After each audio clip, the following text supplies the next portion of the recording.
G'day! Today's video is another shop talk video, and this one's specifically regarding Australia and its current form of taxation. So when I originally started my business around 5 years ago, the first year that I had for my tax return, my personal income tax, it came back relatively low. So I had a tax bill, I can't remember how much it was at the particular time, but it was basically getting a baseline of the business and how much my income's going to be from that, or how much the income the business is generating. The following year, similar thing again, except I did have a bit of a baseline of where the business was.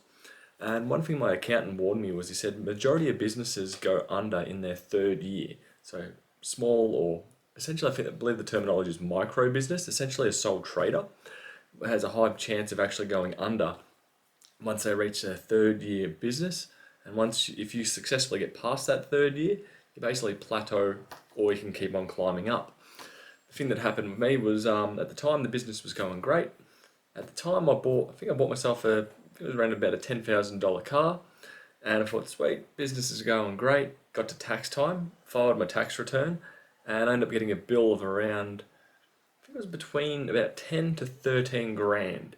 So that was my tax bill that I was able to pay off over the period of the following year. But once that hurdle has been surpassed, the following tax returns are now balanced out. So when you do your BAS, which happens quarterly, you also have to declare your income tax with that if you're a sole trader.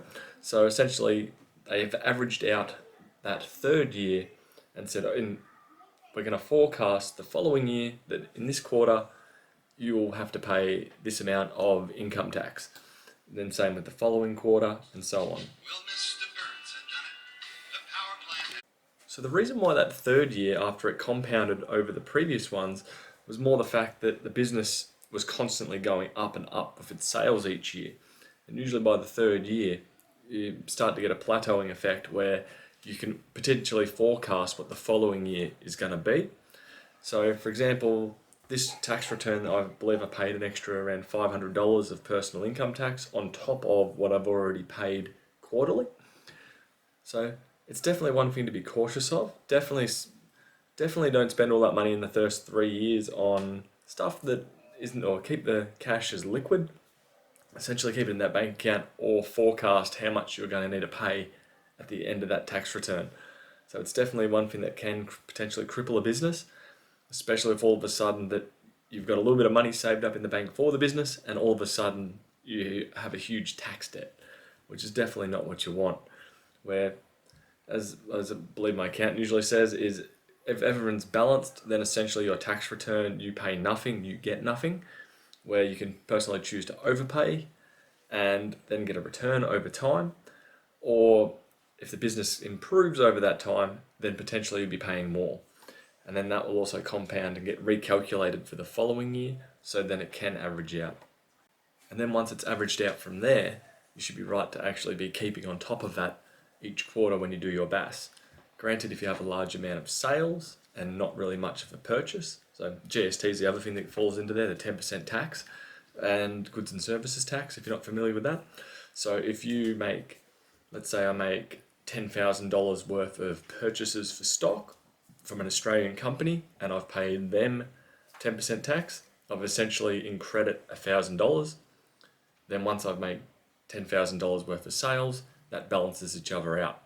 So that is another thing to keep an eye on as well, where one month you may essentially stock up for that whole month and spend $20,000-$30,000 worth of stock or equipment.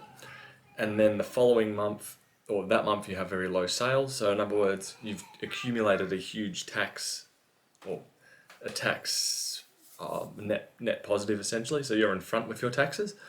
But then the following month you order nothing, but then you sell a crazy amount of stock that you've purchased. In theory, that should balance out. It may not necessarily always do that, but it is another thing to keep note. So as with Australia, you essentially have to lodge your tax return, or your BAS, business activity statement, quarterly, every 3 months. And then that just always seems to get tidied up at the end of the year when you do your personal income tax, or at least as a sole trader. That's what I've been experiencing. So none of this is financial advice. It's just all my thoughts and experiences that I've had during the running of my business.